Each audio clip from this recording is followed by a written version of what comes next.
ní tailor rí ni o wọ́n ní kò fọjú àárọ̀ ẹ̀ tí ẹ̀ ka abc lèbùdó gbogbo fẹ́ kọ́ kápẹ́ńtà ẹ̀yin náà ẹ̀ gbà yẹn. According to his biographies, Dr. Sharafdeen Gbadebo Sharafadeen ẹlẹ́nu wíwọ́ ni wọ́n sọ yìí. did not have a secular career before becoming wọ́n ní kò fi ọjọ́ àárọ̀ ẹ̀ bí èèyàn fẹ́ lọ ilé ìwé àbò fẹ́ ó tiẹ̀ fẹ́ kọ́ṣẹ́ kápẹ́ńtà àbí tailor kò fọjú àárọ̀ orí kan pé ilé ayé mi kí n fẹ́ ṣe o kò rórí ilé ayé ẹ̀. But rather began his Islamic studies at a very young age. Àyàfi kó lọ máa ṣe atọrọjẹ akéwù tọrọjẹ láti pín ní sí ọmọ kékeré ara ẹ̀. So kò níṣẹ́ kò ẹ má gbé mr asisi wọlé wọn mú tòtọ́ bá ti wọlé ẹjọ́ moderator. So kò níṣẹ́ ẹ ṣáà rí báyẹn lẹ́yìn kó máa rojọ́ kiri lórí tẹ́lì orí rédíò ó mọ̀ mú ìyàwó rẹ̀ ó mọ̀ mú ó ṣe ní mọ̀ mú ó mọ̀ mú wọ́n wá lóun fọ́ kẹ̀ láì sáwo kó máa rojọ́ wẹ́wẹ́ olórí bú ọmọ yẹn ló ń sọ pé yorùbá level ìwọ tó jẹ́ arab level ló ń gbé kiri láti jọ ayé ẹ wo tó bá ń sọ̀rọ̀ ọjọ́ kan ló ń sọ̀rọ̀ lónìí muhammadu kẹ ẹ má sọ ọmọ ẹ sọ àáfàá kan tó níṣẹ́ ní gbogbo àwọn àáfàá yìí kò sí bí muhammadu náà ṣe gbégbé sí ayé ẹ náà lọ́wọ́ náà ṣe ń gbé àpárọ̀ mọ́ wọn náà. kí n yẹn kú iṣẹ́ àtàrọ̀ nípa pé èyí tí mo bá ọ nípa pé ṣé ànábì ṣiṣẹ́ rí àbí kò ṣiṣẹ́ rí ẹ sọ pé ẹ̀kan ni ànábì bá Kádíjà ṣiṣẹ́ bá ẹ ṣe gan ni ṣé káànábì tó wá bá Kádíjà ṣiṣẹ́ lẹ́ẹ̀kan ṣé kò ṣiṣẹ́ kankan ní intanet láti sọ àbí. sọ fún mi bí èmi ò mọ̀ ẹ̀ẹ̀kan ni wọn kàn bí ànábì bá Kádíjà ṣe darandaran káànábì tó bá lẹ́yìn yẹn adigunjalè mọ̀lẹ́kọ̀ tó ń ṣe tẹ́yìn bá wà mọ́ṣẹ́ mi tẹ bá sọ fún mi mo tún máa tún. ok iṣẹ́ rí iṣẹ́ darandaran iṣẹ́ darandaran náà lànàbì ń ṣe bọ̀ Kádíjà kọ́ ló fi bẹ̀rẹ̀. ẹ jẹ́ ibo ló ti ń ṣe ẹ ṣe. àkọ́kọ́ ìgbà tí ànábì travel lọ sí Lushan lọ́wọ́ bẹ̀rẹ̀ kó tẹ̀ tó di pé pàdé Kádíjà pàápàá ṣé ẹ ti kọ́. ibo láti máa rí ẹ ṣe ibo láti máa rí mo kàn tún fẹ́ mọ̀ ni o ẹgbẹ́ mo tẹ́ bá tún mọ̀ nǹkan sí àdá torí mọ̀ pé darandaran náà ni àwọn adó màálù abá màálù sùn. ṣé èyí tẹ̀ ń sọ yẹn ṣé ẹ rí níbì kan. ẹ ti lẹ fẹ́ fi hàn mí dẹ̀ ní kẹ́ fún mi lẹ́rìí. náà mo sọ fún yín tẹ́ wàá dákọ iṣẹ́ mi tí ń ṣe àtọ́sọ yìí tí mo sọ yìí. ẹ má bínú ẹ fún mi lẹ́rìí mo ti dákẹ́ fún yín ibo láti máa rí iṣẹ́ tó ṣe tó tó dọ́dọ̀ Kádíjà ẹ ṣe. mo dúró dé yín bàbá. 25 years ní tó fi kẹ́ Kádíjà o 25 years ni o. kí lẹ sọ mi ń jiyàn pé kì í ṣe 25 years káà nábì tó pé 25 years ló ti ń ṣiṣẹ́. ó wà nínú sọ inú bí tẹ́ ti lè rí pọ̀ ṣé kí n sọ tíra tẹ́ ti rí fún yín. bẹ́ẹ̀ni àmọ́ fẹ́ bá yín gbé jáde ní tìyín náà ni mo ń ṣe. ok kò sí ọ̀nà tẹ́ bá wo tíra kan tá à ń pè ní Rahiqul Maktoum tó ti sọ̀rọ̀ nípa life of the Prophet sallallahu alayhi wa sallam ẹ máa rí bẹ́ẹ̀ pé àkọ́kọ́ gbà tánàbí wà lọ́mọdún 12 ló ti máa tẹ̀lé ẹ̀ lọ bàbá ẹ̀. ó kàn ẹ́ fúnra pẹ̀lú sọ̀wé fún mi ẹ̀ sọ bí ṣe máa. buhari ọmọ Musa presently báyìí ó ní iléeṣẹ́ ògógó ńlọrin. tó nísìn tó di pé ó ń ṣiṣẹ́ tó di pé ó ní òró tó nísìn tó ti ní tó bẹ̀rẹ̀ iṣẹ́ àfa àbí lẹ́yìn tó ti kówó jọ nínú iṣẹ́ ká lọ ní lọ́wọ́ gba iṣẹ́ àfa yìí ló ẹ̀ṣẹ̀ wà kójọ ni àbó ti ní tẹ́lẹ̀ so ẹ ṣe. àkọ́kọ́ ó ní ilé iṣẹ́ tí wọ́n ti ń ta ọṣẹ tẹ́lẹ̀. lọ́dún wo ká lè wo èmi máa fẹ́ ká wo nǹkan so ọdún wo ló ní. èyí tí mo sọ yìí small business ni o kì í ṣe bí tòkó rẹ̀ ṣe rí o kì í ṣe bí tòkó rẹ̀ ṣe rí o. sẹ́gbọ̀n so gbogbo àwọn fàtẹ́ sọ ọdún wo ló ti ní. kí lẹ sọ Musa.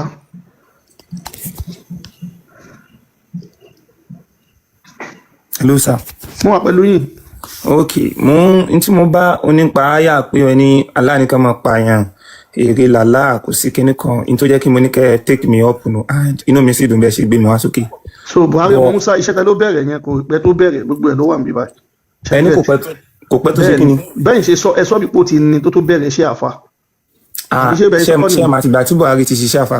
ọdún ẹni sùúrù náà mo ní ṣó ti ń ṣiṣẹ́ yẹn tó bẹ̀rẹ̀ iṣẹ́ àfa àbí lẹ́yìn tó ti ṣiṣẹ́ àfa ló wá bẹ̀rẹ̀ business. along the line tí ń ṣiṣẹ́ àfa náà and iṣẹ́ àfa tẹ̀ sọ yìí. ẹ máa gbọ́ ó ti lọ́ni lọ́wọ́ gbà ó ti make owó nù kájani lólè takafati àkúlẹ̀ àkúlẹ̀ àwùsù owó tó ti rí ń bẹ̀ òun ló wá fi dá nǹkan yẹn lẹ̀ nǹkan tá à ń sọ. ẹ máa gbọ́ tó dì yẹn ìjẹ́sẹ̀lẹ̀ sọ fún bẹ́ẹ̀ Sulaiman Farouk Sharafadeen àwọn ọmọ sọ̀rọ̀ iṣẹ́ wo ló bọ ọjọ́ àárọ̀ ẹ̀ ṣe iṣẹ́ wo ló ń ṣe wọn níṣẹ́ lẹ́yìn ká lọ́ni lọ́wọ́ gbà kakakulẹ̀ àwùsù méje fatia mẹ́ta nǹkan tó ń ṣe nìyẹn náà.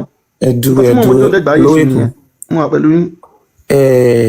Sharafadeen tẹ́ ń sọ yìí gbogbo owó tó rí iṣẹ́ mọ̀ pé kì í ṣe Nàìjíríà ló ti kó jọ. iṣẹ́ wo ló ṣe kẹ́lẹ́ mọ̀ ìwọ̀n mẹ́tẹ́ ń sọ yẹn iṣẹ́ wo ni iṣẹ́ tó ń ṣe. àkọ́kọ́ Sharafadeen lecturer ni wọ́n, that is number one. níbo ló ti jẹ́ lecturer. He's a lecturer university o, ẹ má sì mí gbọ́ o. He's a lecturer university, lecturer ni wọ́n. And ìgbà tí wọ́n travel, tí wọ́n lọ sí Cairo, tí wọ́n lọ study, gbogbo alámọ̀ pé àwọn country kan wà tó jẹ́ pé tó bá ṣe ń school náà lọ sí tí wọ́n gba salary.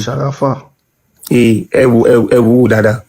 Sharafa dín lówó kó tó di pé wọ́n padà wá sógbó mọ̀ sọ. Ìmáàmù Ọ̀fà tẹ́lẹ̀ sọ, Ìmáàmù Ọ̀fà kílẹ̀ sọ. Gbadebo. Ẹ bèèrè pé bọ́nà ti lówó kọ́ọ̀tù ìwọ náà lọ. Ẹni sọ ẹ wò kó ẹni tẹ́ ń sọ yẹn kò gbélé ayé ẹ̀ ṣiṣẹ́ rí. Ẹ lè lọ kéwọ́n Saudi o, kẹ wá máa bọ̀ bí ẹ lọ rán ẹ lọ Egypt o, kẹ wá fẹ́ lọ pé fẹ́ dálé kéwọ́n lẹ fẹ́ kọ́ mọ́ṣáláṣí. Kí àwọn Lárúbáwá fún yín lówó àbí kí wọ́n support yín. Ẹ lè sọ yẹn o, bọ̀ kẹ́ ẹ sọ pé wọ́n ní iṣẹ́. Ẹ mọ̀ pé ayé ẹ̀rí la wà ń sìn. Ẹni tẹ́ bá ní iṣẹ́ a máa tẹ̀ sórí kọ̀ǹpútà báyìí. Adẹ́gbẹ́jáde iṣẹ́ tó bá ń ṣe. Gbogbo iṣẹ́ wọn kọ́ ló wà registered. Mo béèrè pé Sharafa dín Gbadebo àwọn ọmọ sọ̀rọ̀ tó máa ń pe Arab level pé iṣẹ́ wo ló gbé ọjọ́ àárọ̀ ẹ̀ ló fi ọjọ́ àárọ̀ ẹ̀ ṣe. Wọ́n ní kò ṣiṣẹ́ lẹ́yìn kó kéwú tọrọ jẹ kó lọ́wọ́ gbà lọ́wọ́ èèyàn kó lóun ṣe dáwà project ẹ tẹ̀sí gọ́gùn lọ́dọ̀ yín. Wọ́n ní lẹ́yìn kó ṣe dáwà project Islamic missionary work kó lọ ọjọ́ wẹ́wẹ́ lórí rédíò lórí tẹlifíṣàn kó pe àwọn èèyàn jọ sáwùjọ kó ní kó sọ̀rọ̀ kí lẹ́yìn ní ìdílé yín kó fún wọn Kùránì kó ṣe fídíò ẹ̀ kó sẹ̀yìn sílùú Lárúbáwá fún lówó ó wà ń bí ẹ wò onírọ́ ló máa ní ms lè jẹ́ kó tóbi ẹni sùúrù ms bá ń ṣe kó tóbi òun rèé tẹ bá béèrè pé iṣẹ́ wo lèèyàn gbọ́jọ́ àárọ̀ ẹ̀ ṣe kò ṣiṣẹ́ rí mi mọ̀ bí ẹ lè rí dáadáa òun ni mo tẹ̀ pé Sharafa dín Gbadebo ṣó ṣiṣẹ́ lọ́jọ́ àárọ̀ ẹ̀ rí gọ́ọ̀gù gbé jáde pé lẹ́yìn kó rojọ́ kó lọ́wọ́ gbà lọ́wọ́ àwọn ìyá wa àwọn bàbá wa àwọn àti àwọn bọ́dà wa gọ́ọ̀gù kò sí lẹ́yìn kó lọ́wọ́ gbà lọ́wọ́ àwọn ìyá wa bàbá wa iṣẹ́ tó ń ṣe nìyẹn ìgbà oṣù méje fati àmẹ́ta nǹkan tí a gbọ́ àwọn arábí wọn ní ṣe rí tí gọ́ọ̀gù ṣe gbé wá ẹ̀ka jáde ṣé gọ́ọ̀gù ló sọ gbogbo ẹ̀ tẹ́ ẹ̀ sọ àbẹ́yìn lẹ̀ tún síbẹ̀.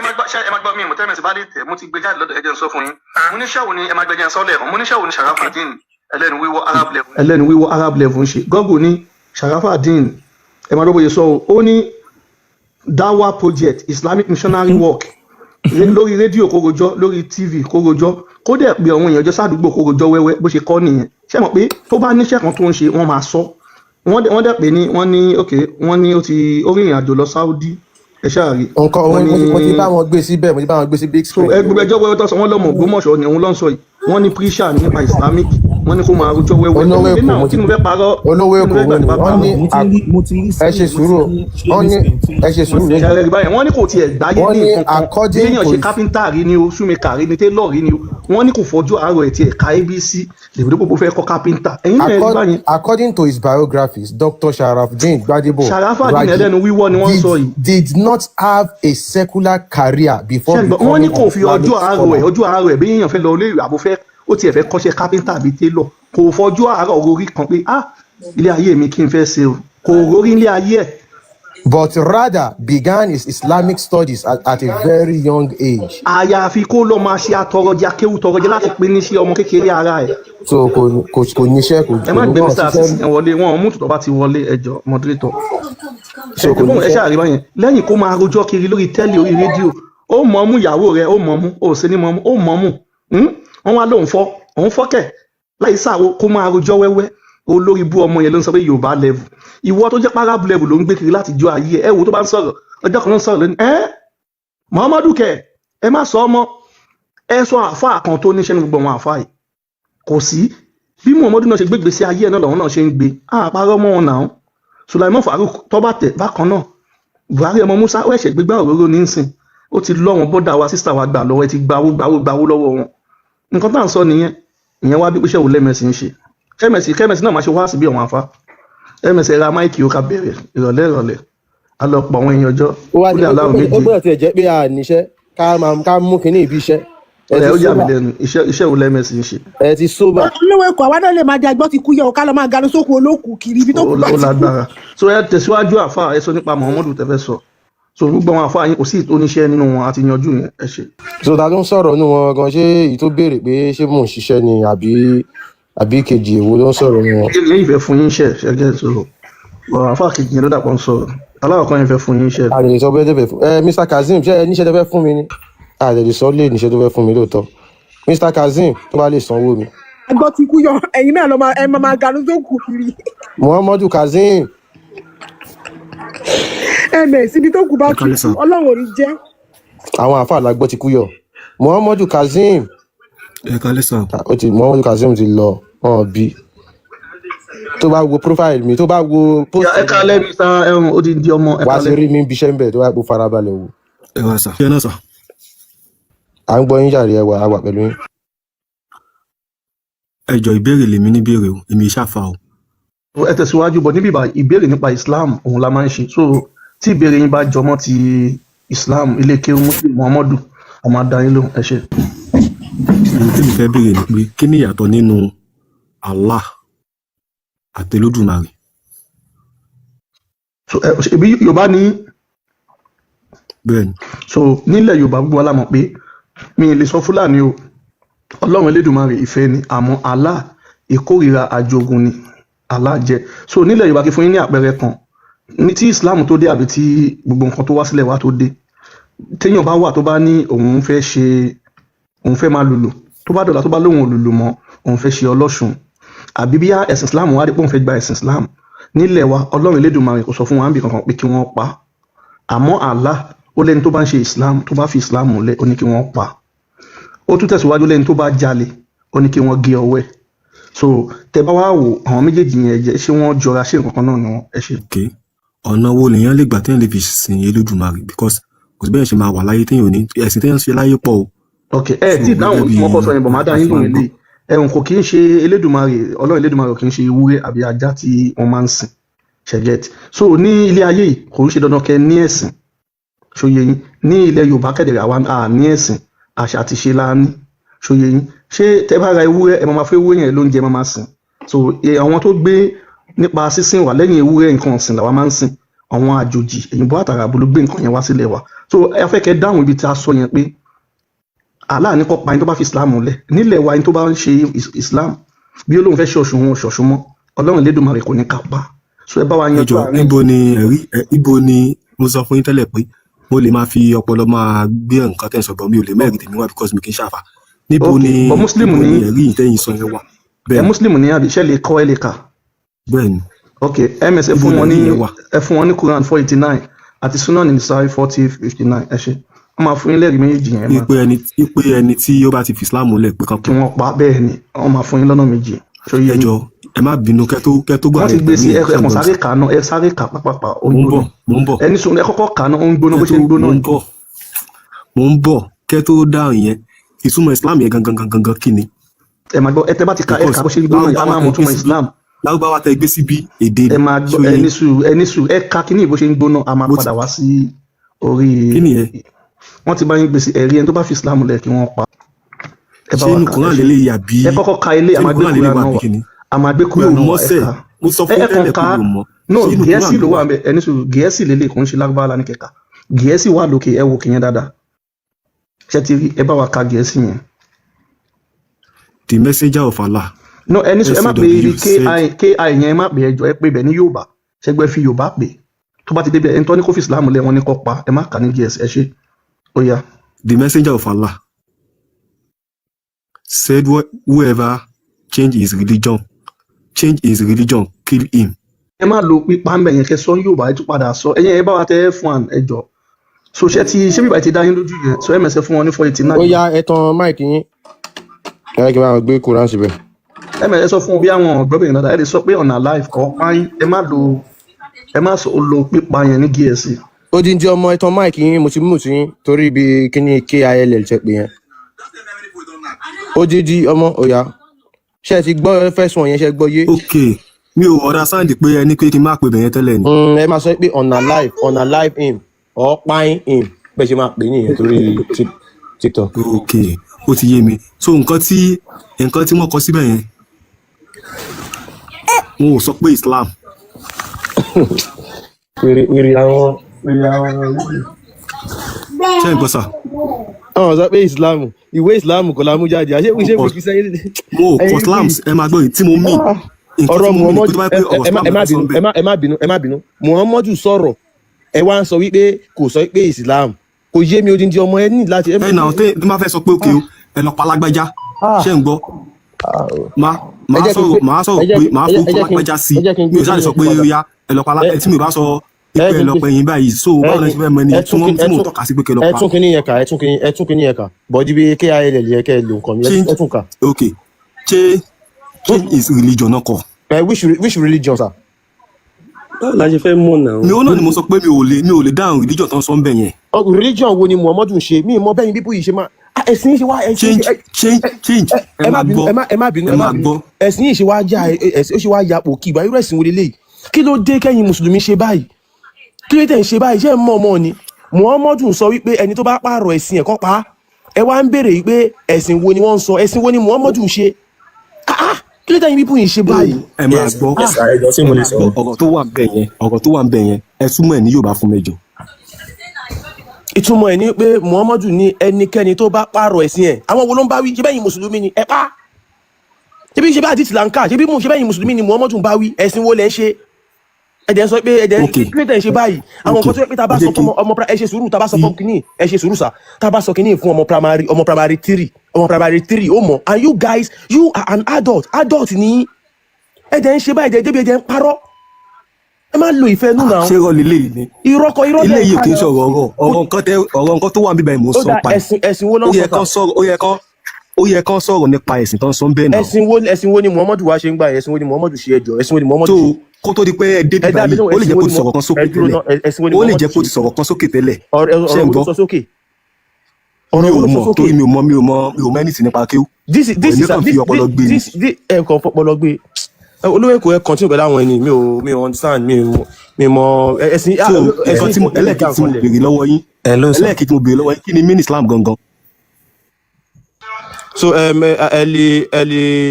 ẹ lè Mọ̀kárì ẹ ṣe sùúrù àṣẹ máa dá yín lóhùn Mr. Kazeem àti pèyìn títí náà a máa dá yín lóhùn so ẹni kí ni ìtumọ̀ Islam is very Islam gangan fún aláàrẹ nǹkan the meaning of Islam means submission yẹn ó lè jẹ́ tipátìkúùkù tàbí kẹ́ fi ẹ̀sọ̀ kẹ́ fi submit fún Allah ni wọ́n ní kẹ́ submit fún kò kí ń ṣọlọ́run ó ti yé yín ẹni tó bá submit fún Allah òun ló ń ṣe Islam ẹni tó submit fún Allah òun là ń pè ní mùsùlùmí ṣó yé yín àbí kò yé yín nǹkan tó ń fa ìyàtọ̀ wà nínú mùsùlùmí Muslim àti Islam ìyàtọ̀ wà nínú méjèèjì. Muslim ẹ ṣe sùúrù sà ẹgbọ́n mi yé lẹ́ẹ̀kan sí. àwọn tó ń ṣe ẹ̀sìn Islam náà pè ní Muslim. ẹni tó submit fún Allah òun ni Muslim àkójọpọ̀ gbogbo ẹ̀yin tẹ́ submit fún Allah nǹkan tẹ́ ń ṣe ẹ̀sìn tẹ́ ń ṣe òun ni Islam ẹ lè tán máìkì yín àwọn simple thing tí àbílí pé máa mọ̀ tẹ́ máa débi tẹ́ máa lọ wá ń fún a lè máa lárí ká máa kọ́rọ̀ sí náà àgbàlagbà ní ẹ tán máìkì yín òdì ń jẹ́ eléyìí ò kí ń sọ̀rọ̀ pé ẹ ṣe sùúrù Mr. Kazeem. ṣẹ́rí Islam gangan fún ara rẹ̀ àlàáfíà ló ń jẹ́ bẹ̀. so ká wá forget ká gbà.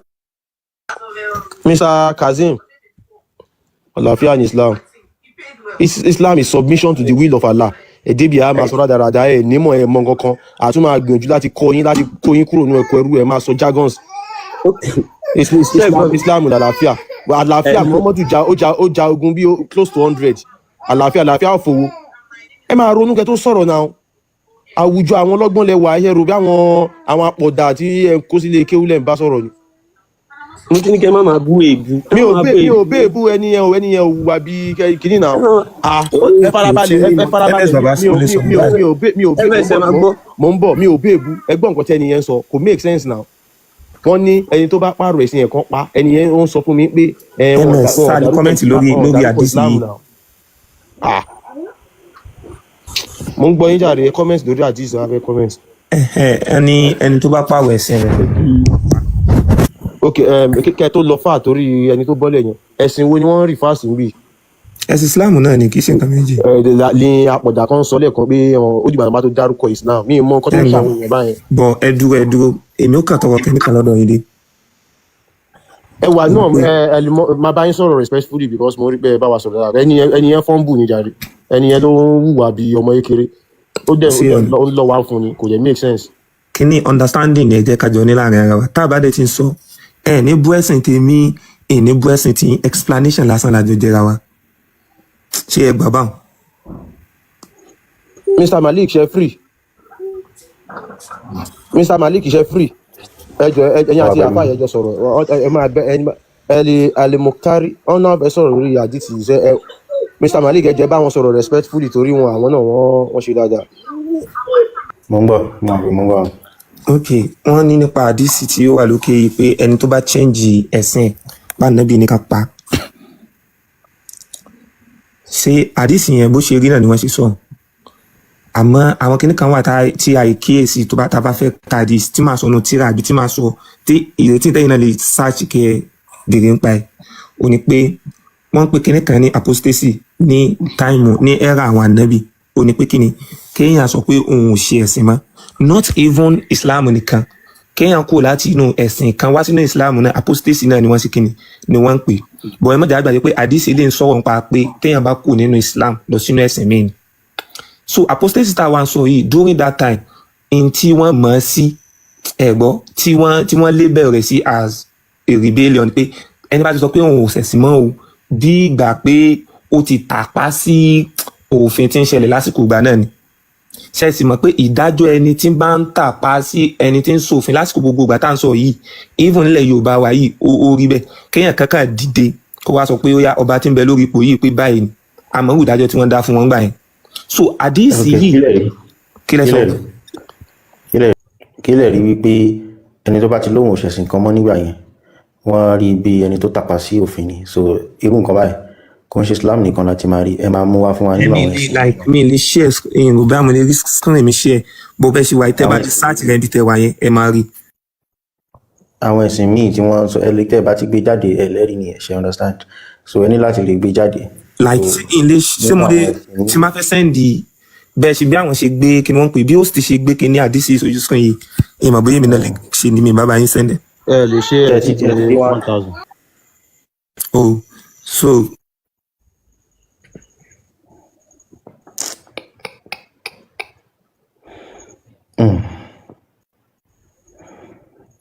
Olúwa ṣàánú àfáà ìwé lẹ́yìn ṣe ń bẹ̀rẹ̀. mo rí ikọ̀ á ní tẹ́ gbé wa principle tó wà nínú Islam ojú pé kí ni kò sí tipátipá ẹ máa gbọ́ o ìwé wo lẹ fẹ́ o. kí lẹ sọ. ìwé iṣẹ́ tí ẹ farabalẹ̀ ṣe ká múlẹ̀ ọ̀kọ̀ọ̀kan ẹ tún ti ń bọ́ sí nǹkan mi pé kò sí tipátipá hadith ilẹ̀ fẹ́ yanjú ẹ sọ wípé òfin wọn nígbà náà lọ́hùn yẹn is a general principle general law láàrin ìlú nígbà náà pé ẹni tó bá ti kúrò nínú ìjọ kan o wọ́n gbọ́dọ̀ pa á ní o torí kó fẹ́ bọ́ sí ìjọ mi so we need evidence for that tó bá yẹ sí pé wọ́n máa prove nǹkan tẹ́ sọ yẹn yàtọ̀ sínú Islam nìkan so ẹ̀dí tó fìdí ẹ̀ múlẹ̀ pé general case ni ṣe understand. ṣé mo lè sáré sí ìyàwó yín báyìí bá ṣe sọ̀rọ̀ ẹ. ẹ sẹ́ndẹ̀ ìwé wo ni kí lórúkọ ìwé yẹn.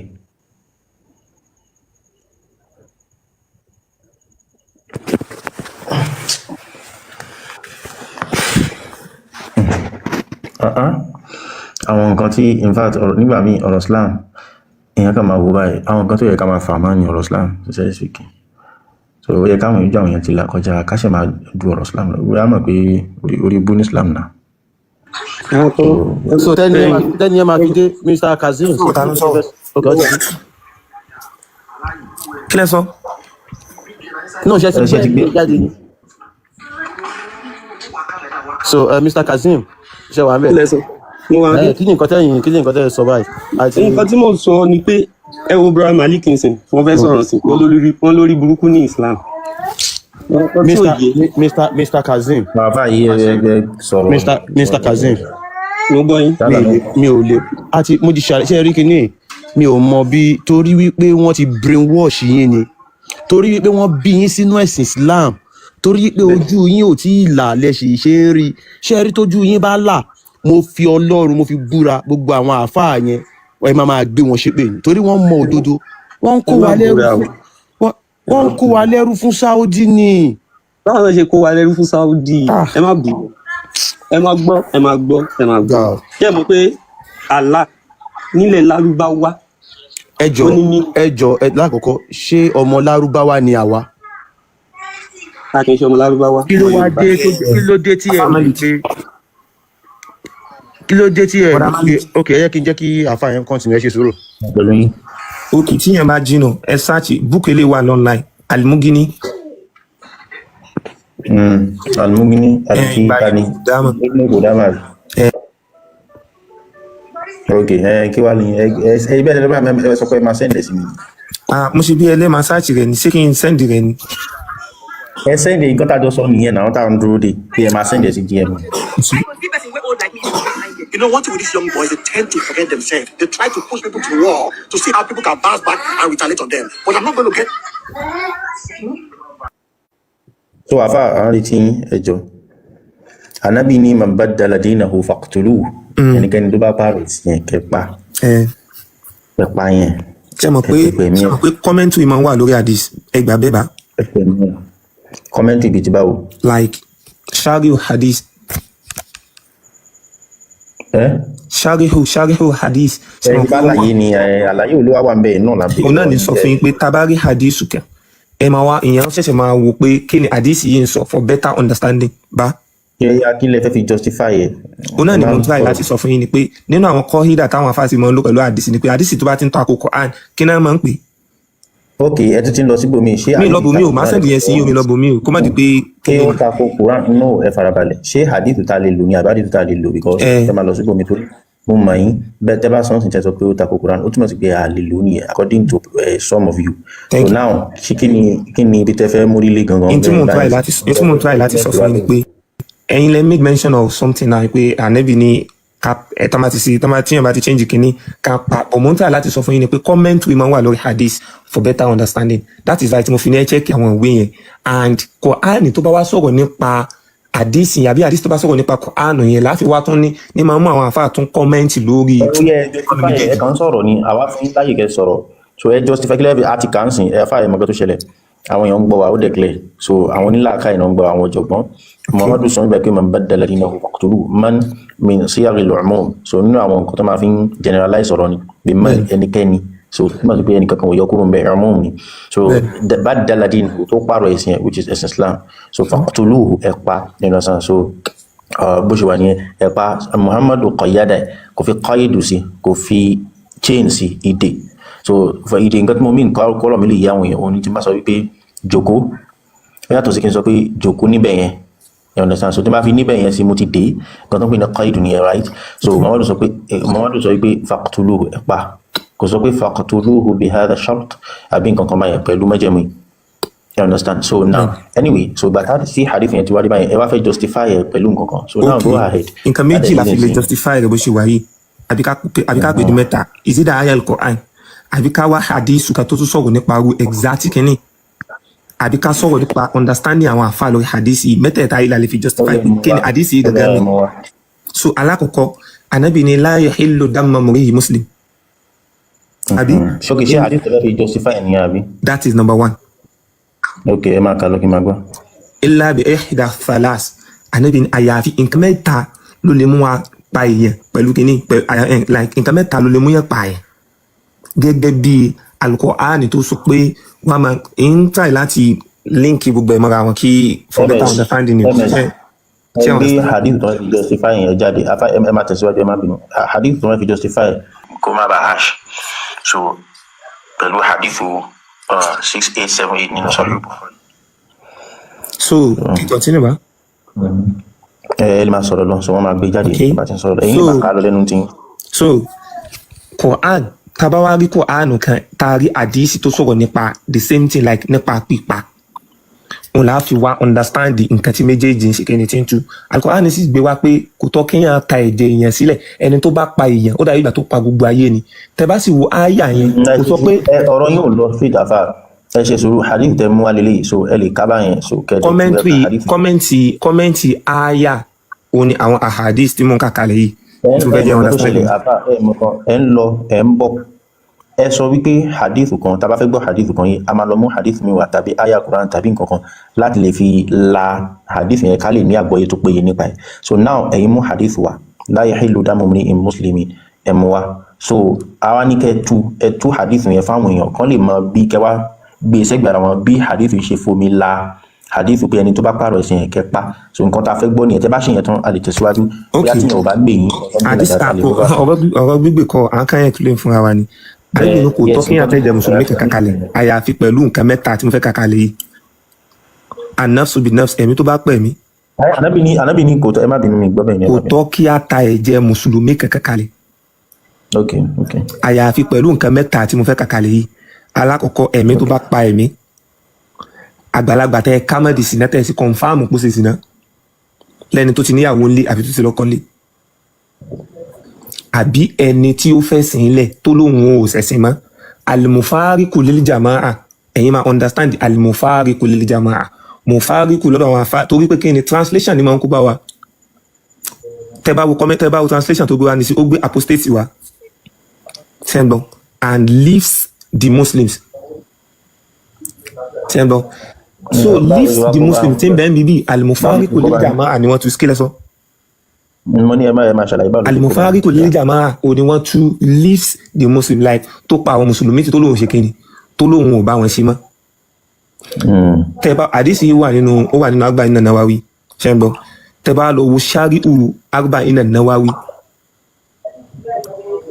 àfa kọ́mẹ́ǹtì lórí leaves the Muslim yìí pé kí ni nǹkan tó mì gangan ó ní pé kí ni ẹni tó fẹ́ sìn lẹ̀ tó lóun ò ṣẹ̀sìn mọ́ kò wá sìn yẹn lásán kò ní pé ẹ̀sìn Islam ọmọ ọkàn kú ó lọ freely ń tún wá ń lọ ń ṣe agbódegbà fún àwọn ọ̀tá Islam.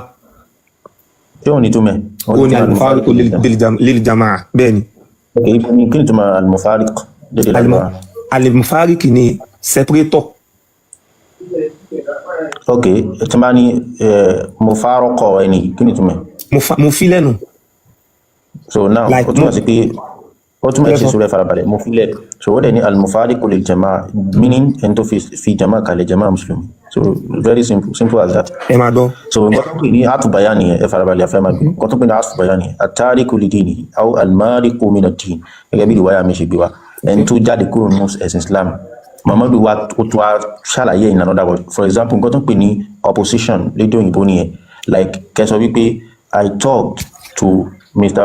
Babajide the principal you understand I talked to Mr. Babajide the principal is also Mr. Babajide so I'm just trying to use another word to express myself so kó lè clear she understand so nǹkan tó wà bẹ́ẹ̀ ni ó lè clear ní ìdí Lárúbáwá àwọn Lárúbáwá náà ni wọ́n pè ní àtúbàyàn náà badal so at-tariku li dinihi ó ti sọ at-tariku ẹni tó fi ẹ̀sìn kalẹ̀ tó fi ẹ̀sìn Islam kalẹ̀ náà ó tún fẹ́ jẹ́ kó yẹ yín dáadáa al-mufariqu lil jama'a ẹni tó lóun ò bá àwọn jàmáà mùsùlùmí ṣe máa so very simple mi mọ̀ bọ́ tẹ́ fẹ́ lọ́mọ ẹ̀wọ̀ àfà.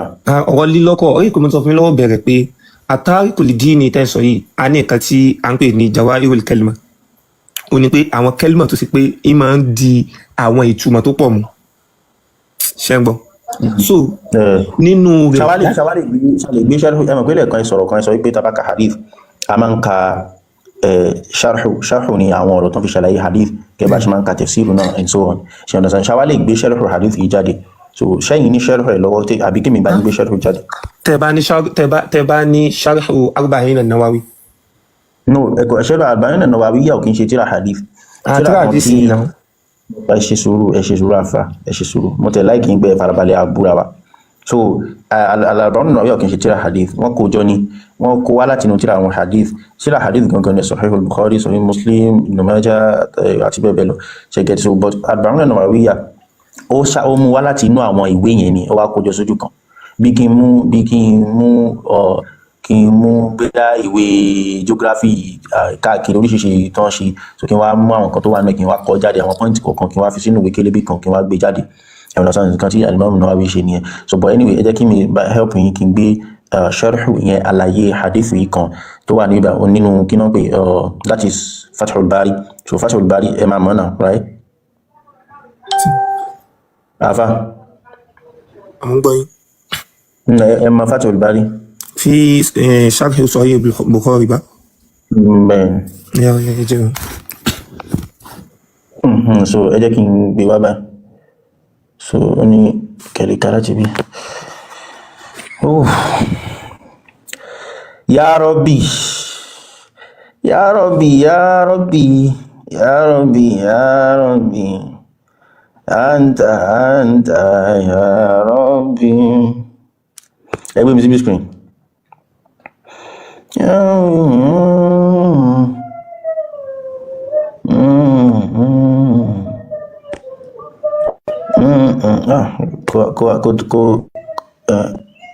so ẹ̀ka láti walmurad ṣẹ̀tìrì line kejì line number 2 yẹn ẹ̀ka láti number 2 yẹn line lẹ́kejì. عنوانه في صحيح الترمذي láì kejì láti bí ẹ wo láì kejì yẹn ẹgbẹ́ láì kan wà lókè láì tó tẹ̀lé فارقهم أو تركهم بالإقتال. no ẹgbẹ́ láti bí wàlmọ́rọ́d yẹn jọ wàlmọ́rọ́d Fathul Bari nìyẹn. والمراد بالجماعة جماعة المسلمين هاي فارقهم أو تركهم بالارتداد فهي صفة للتارك أو المفارق.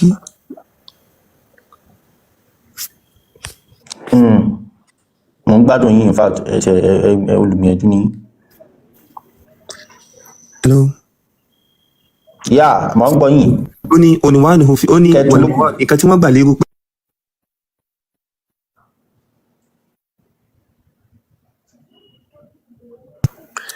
nǹkan tí wọ́n gbà lérò pẹ̀lú pé alìjàmáà tó wà nínú al-mufariqu bil jama'a ó ní jama'atul muslimina.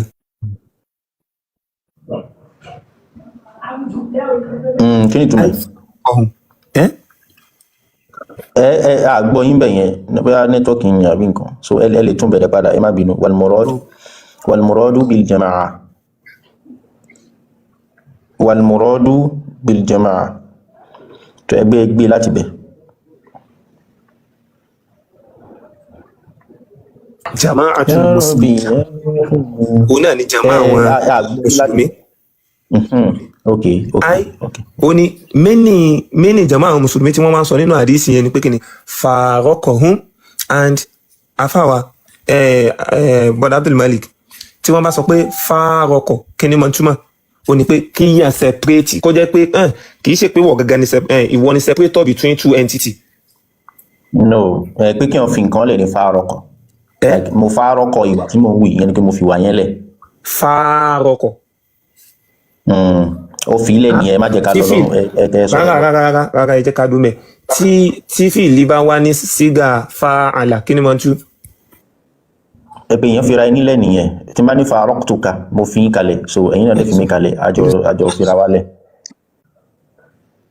àbí kì í ṣe nǹkan tó le. nǹkan tá a máa ń sọ mo ń bọ̀ nǹkan tá a máa ń sọ ẹ máa tún kíní ìdílé àfa ẹ máa waste time nǹkan tá a máa ń sọ láti máa ń gbé kíní wa ní èdè tá a gbọ́ yé ni ẹ wo bọ́n ṣe ń dragi ẹ ó ní kọ́ọ̀fù bẹ́ẹ̀ yẹn fáwọn ọkọ̀ tó bá pè ní fara nígbà tí ò ń ṣèdè wa ọlọ́run ò lè dá gbogbo àkó wá dé ọlọ́run kan tó yẹ kẹ́ ẹ lò tó bá ti gbẹ́ wọn lúgà wá tí láàmú tó ti ní kọ́ọ̀fù nú ẹ wà ó yá ń dùn ún yẹn ẹ nílò lúgà wọn. ọlọ́run ò lè dá wá gbogbo àkó wá gbé wàhálà lé wa lọ́wọ́ kó ní ká lọ máa kó èdè wàhálà lágbá wa. ẹ ká kí ní kẹtù dára hello àwọn èèyàn ń lo dátà wọn wò wá náà ẹ ká kí ní kẹtù ẹ má waste time.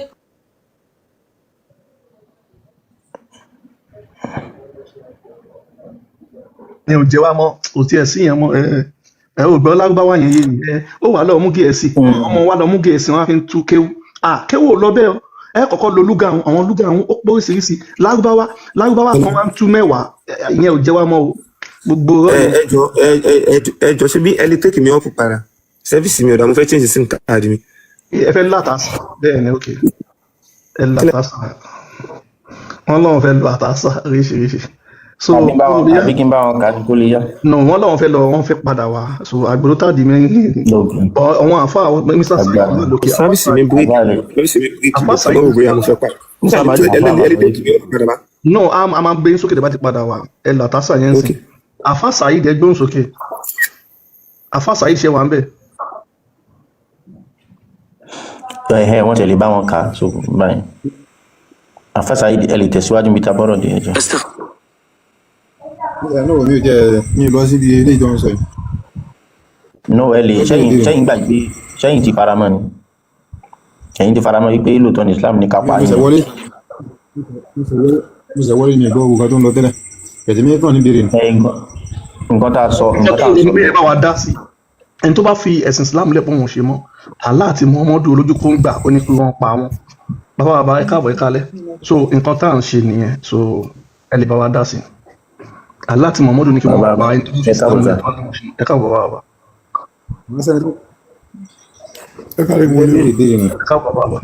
a ní but Mr. Safasa ẹ bá wa dá sí nǹkan tó wà nílẹ̀ ẹni tó bá fi Islam lẹ̀ Allah àti Muhammadu olójú kó ń gbà ó ní kí wọ́n pa ẹni náà ṣé bẹ́ẹ̀ ni àbí bẹ́ẹ̀ kọ́. wọ́n á di pé wọ́n pààyàn ni mi ò rẹ́ni ọkàn tí wọ́n pa wọ́n pa yẹn. wọ́n pa Deborah ta ló tún pa lẹ́nu ọjọ́ mẹ́ta yìí ní gbogbo Arab country wọ́n pààyàn kiri ní gbogbo tó ti ń lo Sharia ẹni tó bá lóun ṣe Islam báyìí wọ́n pa ni so kí lẹ rí sí ó wà nínú Quran àti Hadith. sẹ́yìn ẹ̀ mi ti sọ pé mi ò ló ń pa ń bẹ̀ yẹn.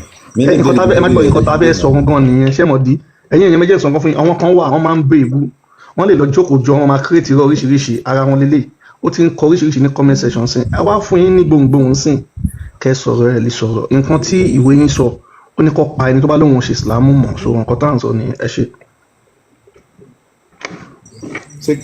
nǹkan náà dára sọ pé wọ́n béèrè kan tí mo fẹ́ béèrè àbí. ok tó bá yẹ pé bí ẹ lè sọ sí tọ́pìkì èlé nǹkan tá a máa ń ṣe níbà máa ń sọ nípa Islam Muhammadu anabi Allah tó bá jẹ́ nípa yẹn ẹ lè sọ ọ ìbéèrè tó bá ti ju nípa yẹn lọ àkì ń ṣe níbà ẹ tẹ̀síwájú ẹ ṣe. ẹ̀yin náà máa ń béèrè ìbéèrè náà. ẹ ṣe ń bí nìyẹn ẹgbẹ́ tẹ bá ṣí platform sìn ẹni sọ̀rọ̀ tẹ bá ṣí ẹ̀rọ ayélujára tẹ bá ń ṣètò ń bẹ̀ pé ẹ ń sọ nípa ilẹ̀ Yorùbá o tó bá hàn mí kí wá sọ mo lè yà bọ̀ ní bíbà ilé kéwù ni ètò tá a máa ń ṣe ń bíbà yìí nìyẹn ṣó yé yín. so ẹ ṣe tẹ bá ń sọ pé kẹ má bí a ní ètò tá à ń ṣe ń bíbà ètò tá à ń ṣe ń bí láti sọ fún yín.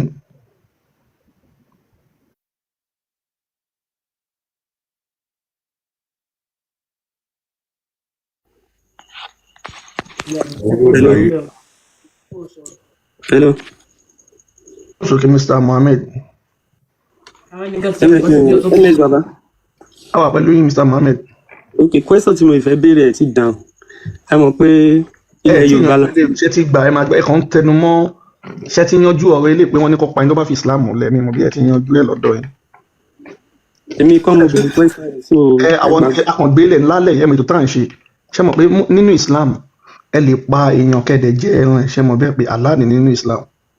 Pé kán jẹran èèyàn. Bẹ́ẹ̀ ni bí a lójú ogun lẹ ti pa èèyàn yẹn ni o àbẹ́ni yẹn ó ṣe Islam kò wá ṣe mọ́ tẹ bá pa tẹ ṣe bisimilahi Allahu akbar ṣé mọ̀ pé ẹ lè jẹ́. Ṣé Quran ló sọ bẹ́ẹ̀? Ṣé mọ̀ pé vampire wà aláwọ̀ nínú Islam. Ṣé Quran ló sọ bẹ́ẹ̀? Ṣé Quran nìkan ni source Islam ni. Bẹ́ẹ̀ni. Ẹ máa gbọ́ ó ti ẹ̀rọ máa sọ pé bẹ́ẹ̀ ni fẹ́yìn tẹ́ àwọn tọ́ọ̀bà mọ̀ nǹkan lè máa sọ fún. Nínú Islam ẹni sọ ẹ̀jẹ̀ sọ nínú Islam kan tẹ̀ ń lò Quran hadith fatwa yẹn ẹ̀dẹ̀ wà lọ́wọ́ ọmọọmù kan wọn ọmọọmù mẹ́rin mo lè sọ méjì fún yín bẹ́ẹ̀ ìmọ̀ọ̀mù Ṣáfì àti ìmọ̀ọ̀mù ṣe ambali ní abẹ́wò ya whatever so gbogbo àwọn ọmọọmù mẹ́rin nǹkan tí wọ́n bá sọ òun labẹ́ gé so fatwa yẹn ẹ máa gbọ́ fatwa yẹn ṣé kò ń ṣe ìwé yín ni ẹ máa gbọ́ ṣe nípa Islam ni àdìsí ṣé kò ń ṣe tiyín ni aládìsí tá a máa kà tó ní ẹni jẹyàn àdìsí sọ bẹ́ẹ̀ wọ́n sọnù fatwa Quran náà dẹ̀ tún bá kí ẹ̀ díẹ̀ ibo ni Quran ti sọ ẹ máa gbọ́ sà ẹ bá máa fún mi ní anything according to Islam ó gbọ́dọ̀ jẹ́ Quran. so ẹ gba àdìsí. Àdìsí wa portrait ọ̀rọ̀ Quran ni. ẹni sọ ẹ gba àdìsí abẹ́ gbà.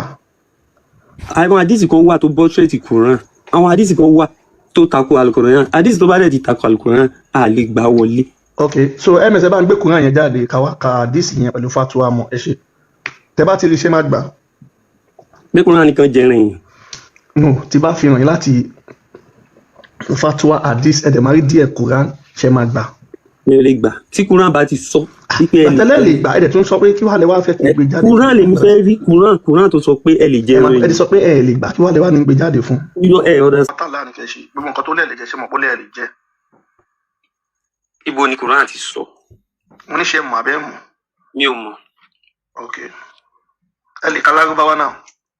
mi ò mọ̀ Lárúbáwá. ẹ lè bá mi gbé síta fún wọn Suratul Baqara 173. ẹ lè ka Lárúbáwá bí. mi ò mọ̀ Lárúbáwá ká.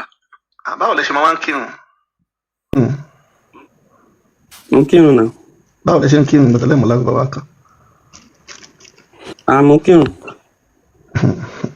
ẹ jẹ́ mọ́kàn máa wéṣì irun yín tẹ́ ẹ bá ka Fátíà dáadáa àlá ò lè gba irun yín o ó yẹ ká wọ́n ti bá yín gbèsè wọ́n ti bá yín gbèsè ó yẹ ká.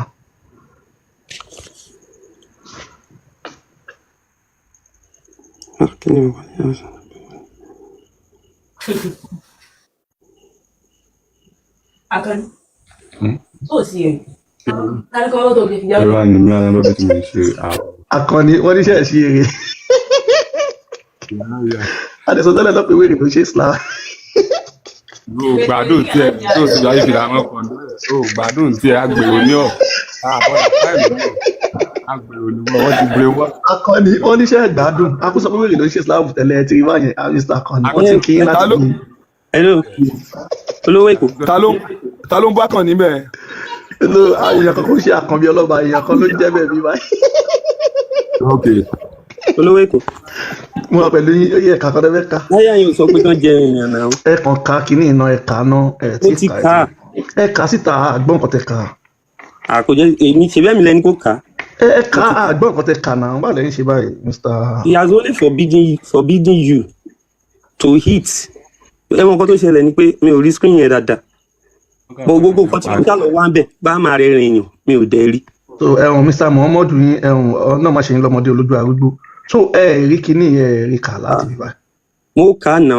ẹ kà á síta ìbẹ́lẹ̀ ti kà tẹ́lẹ̀ ẹ kà á gbọ́n nǹkan tẹ́ kà náà. He has only forbidden you to eat. ẹ kà ní Yorùbá Gẹ̀ẹ́sì ń ṣe dè wá ṣe. mi ò mọ Yorùbá kà. bá a ṣe fẹ́ ẹ ṣe. He has only forbidden you to eat carrion, blood, swing, and what is slaughtering in the name of another than Allah. But if anyone is compelled by necessity, neither drive by desire, nor exceeding immediate need, they will not be sinful. Surely Allah is all forgiving, most merciful. ṣe lágbàáyé nǹkan tẹ kà yẹn ṣóyè yín.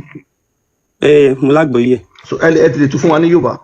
nǹkan tí verse yẹn sọ ni pé a ti ṣe ní báwọn yìí fẹ́ sọ àwọn nǹkan tẹ́ gbọ́dọ̀ jẹ. bẹ́ẹ̀ ni àwọn kan tá a ṣe ní èèwọ̀ fún yín. yín tẹ́ gbọ́dọ̀ jẹ. òkú gbèté. àwọn bí èjì ẹlẹ́dẹ̀ àti nǹkan tẹ́ bá pa tẹ́ forúkọ aláàsì. àti ibi bá wá pa yín tójú yín ti fẹ́ fọ́. ẹ máa gbọ́ ní bó tí ẹni sùn tẹ́mi ti fẹ́ bọ́ lẹ́nu tẹ́ rí nǹkan tẹ́nu yín ti gbẹ. rárá kò sọ ní. ok ó yá mo tẹ̀lé jẹ́ mo fẹ́ bá yín tó tẹ́lẹ̀. But if anyone is compelled, tó bá force èèyàn ló ń jẹ́ bẹ́ẹ̀ o. Nígbà drive by.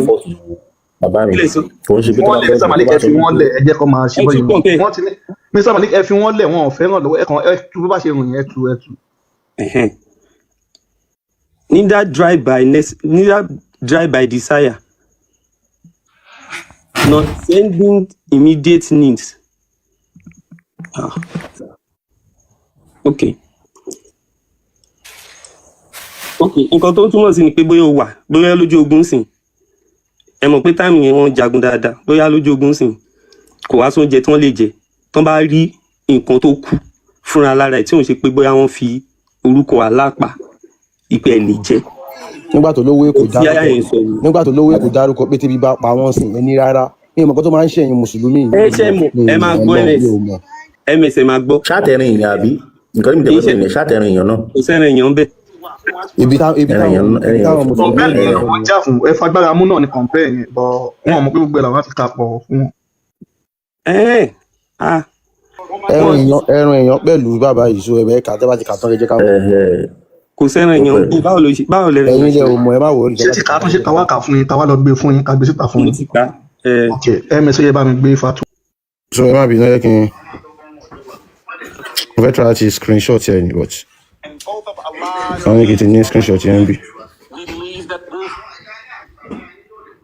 so ẹjọ́ èèyàn wa jọ àwọn èèyàn táàpù fún alẹ́ ènìyàn kí ló dé ẹ ká ti wọ 1 million tipẹ́tipẹ́ ẹ ká wọ 1 million ká tó lọ sùn.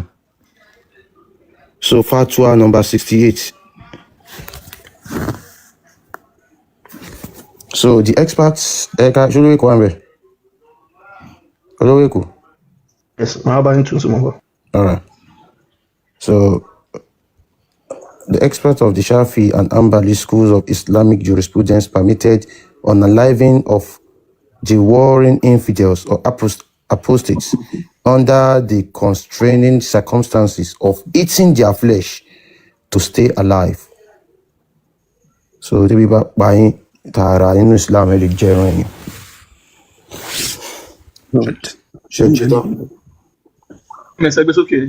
The experts of the Shafi and Hanbali schools of Islamic jurisprudence permitted unaliving. ń bọ̀ TikTok ti ṣé wọn pé mò ń sọ fún yín lẹ́ẹ̀kan pé ìmọ̀ọ́mù Hanbali ìmọ̀ọ́mù Shafi àwọn àgbà wọn nínú ẹ̀sìn Islam. So, okay.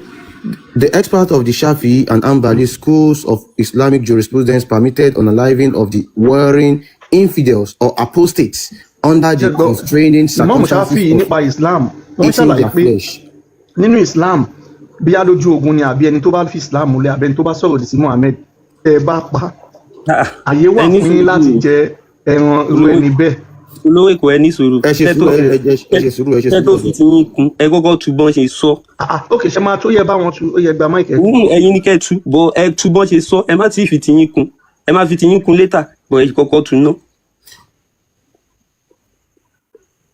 The experts of the Shafi'i and Hanbali schools of Islamic jurisprudence onímọ̀ ìjìnlẹ̀ tó jẹ́ Hanbali àti Shafi yìí tó jẹ́ pé onímọ̀ ìjìnlẹ̀ ni wọ́n ní permitted unaliving of the warring infidels or apostates. wọ́n ní ààyè wà ìyọ̀ǹda láti pa ẹni tó bá fi Islam lẹ̀ àbí bí alójú ogun ni àbí ẹni tó sọ̀rọ̀ sí Muhammad. Under the constraining circumstances of eating their flesh. yépa wọ́n ní ẹ lè mú ẹni náà kẹ́ fi ṣe barbecue àbí suya àbí àsunkẹ́ ẹ̀dẹ̀ máa jẹ́ wàyíwàyíwàyíwàyí nínú Islam. Imam An-Nawawi says. Imam àgbà An-Nawawi náà wí pé. There is permission to unalive the warring party. wọ́n ní ààyè wà o láti pa ẹni bí yá lójú ogun ni tó bá di bí ogun. The apostates.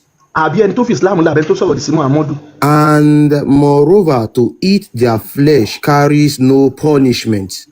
yé wọ́n lẹ́ni tó bá parọ́ ẹni bẹ́ẹ̀ tó wá mú ẹran wọn tó ṣe tó fi ṣe pẹ́tẹ́ soup àsun àbí barbecue wọ́n ní kò sí ẹ̀ṣẹ̀ fún nínú Islam vampire ẹ lè má jẹyàn. ẹni tó bá lọ láti bí Quran takà yẹn Quran bá kọ́ra yẹn á rí nǹkan tá à ń sọ. So bí wọ́n tún nìkan ní ọ̀pọ̀.